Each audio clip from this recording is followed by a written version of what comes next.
you're aiming to shed that persistent belly fat and build some muscle, then you are in the right place, because in today's video, I am going to delve into the importance of the first meal, otherwise known as breakfast, and how it really can be a game changer to helping you achieve and maintain your goals.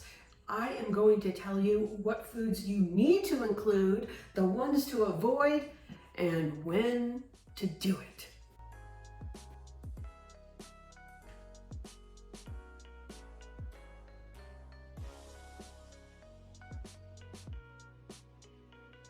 Hi, I am Bonni London, and hello everyone, and welcome to my channel, Healthy Rebels.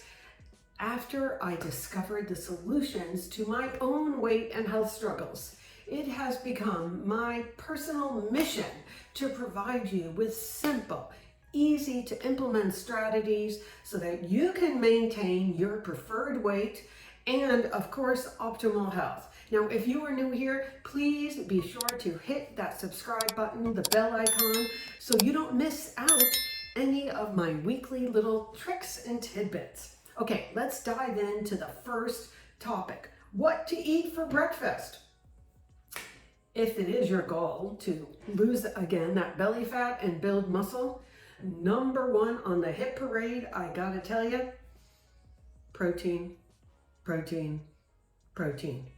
I feel like I say this like a mantra every day with patients that come in to see me. Now, there's multiple reasons for this.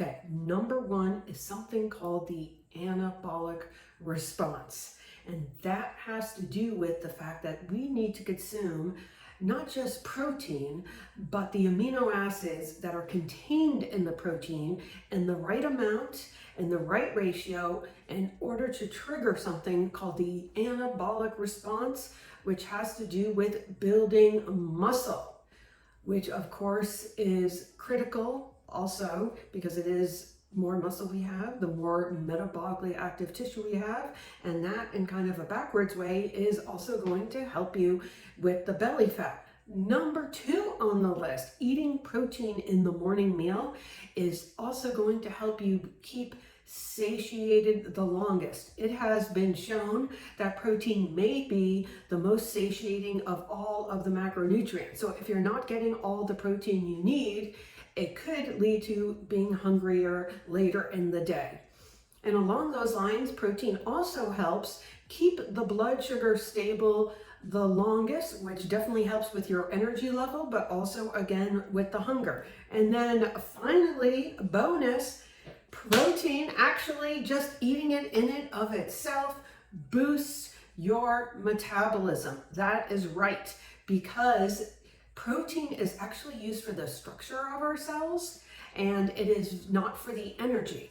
So when your body metabolizes and digests the protein, it takes a lot of energy, about 20 to 30% of the calories, just to get those essential amino acids out of it. So that means when you're eating this at breakfast, or any meal rather, you are boosting your metabolism. Awesome. How much protein should we eat in the morning? And I think it does depend on your age, your activity level, and your personal needs, and also how many meals you might be consuming in a day.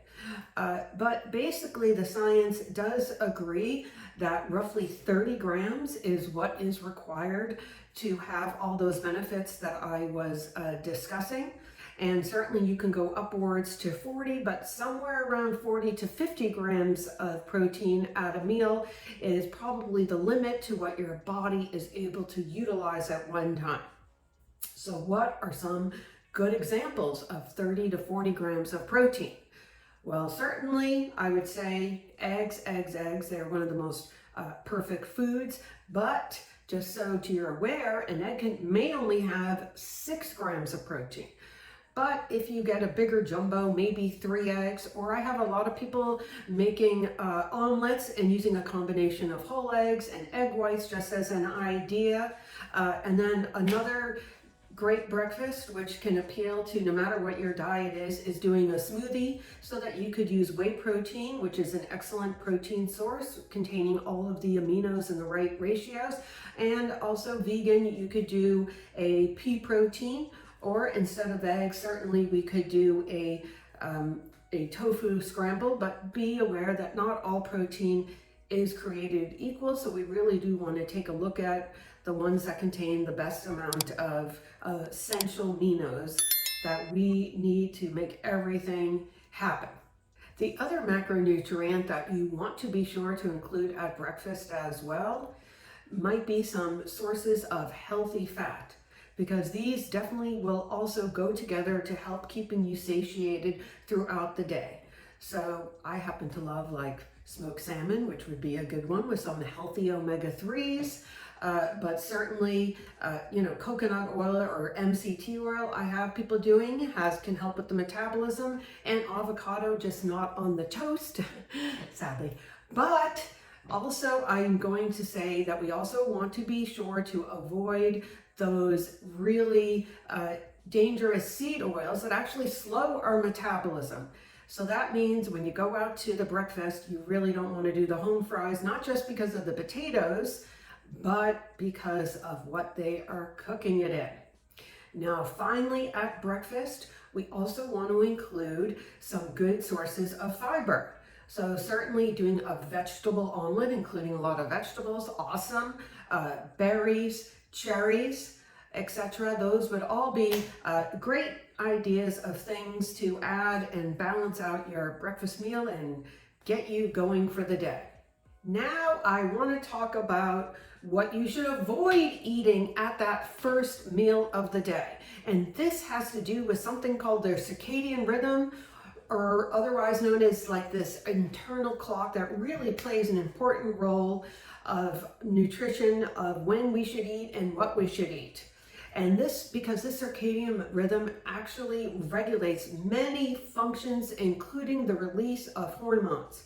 Now, in particular, what I want to talk about is as you are trying to wake up in the morning, as you're still sleeping, we have something released called cortisol, which helps us wake up and make you feel alert, which is fantastic. Unfortunately, though, this can also exaggerate the response to blood sugar spikes, which means that if you combine this natural rhythm of cortisol increasing with consuming high glycemic carbohydrates, such as in the traditional breakfast foods, cereal, pancakes, and my favorite French toast, I gotta say, you're definitely not setting yourself up for success, because it's going to spike your glucose and then have a sugar rush. Which is why, yes, we should avoid these at this meal. I am not saying we have to avoid them entirely, but particularly at this meal, the cereals, the pastries, and frappuccinos, and fruit-only smoothies. Okay, because you know what? In contrast to everything we have ever heard, guess what? Carbs actually don't give us that much energy. They actually make you tired. Think about Thanksgiving dinner, okay? Now listen, again, if you really enjoy some of these foods, I am not telling you we can't eat them at all, but I would tell you to avoid them at that meal, but maybe we can have breakfast for dinner or something. I don't know. Come on, use your imagination. Once you start eating like this and you feel so good, you won't even think about it. Okay, finally, when should we eat your first meal of the day, otherwise known as breakfast? The suggestion is that we should be eating with the schedule of the sun, because traditionally this is when we did eat breakfast and our bodies are adapted to it with the hormones and all of that. So my opinion is that you should be pushing out that breakfast an hour or two after the sun comes up. And also, if you happen to work out in the morning like I do fasted, then we can really take advantage also of that metabolic boost and the benefit of exercising fasted by pushing that breakfast meal even a little bit later. But you play around with it and see what works for you. I would love to hear. Okay, so finally, to summarize, break your fast with a combination of adequate amounts of protein, healthy fat and fiber, and avoid the traditional high glycemic foods such as cereal, pancakes, waffles, and eat after both you and the sun has been up for a while. If you have found this video helpful and would like to know how a personalized plan would look for you, I would love to chat, and there is a link in the description below to book your no-cost call. Thank you so much for being here, and I'd love to hear in the comments how you might use some of these suggestions.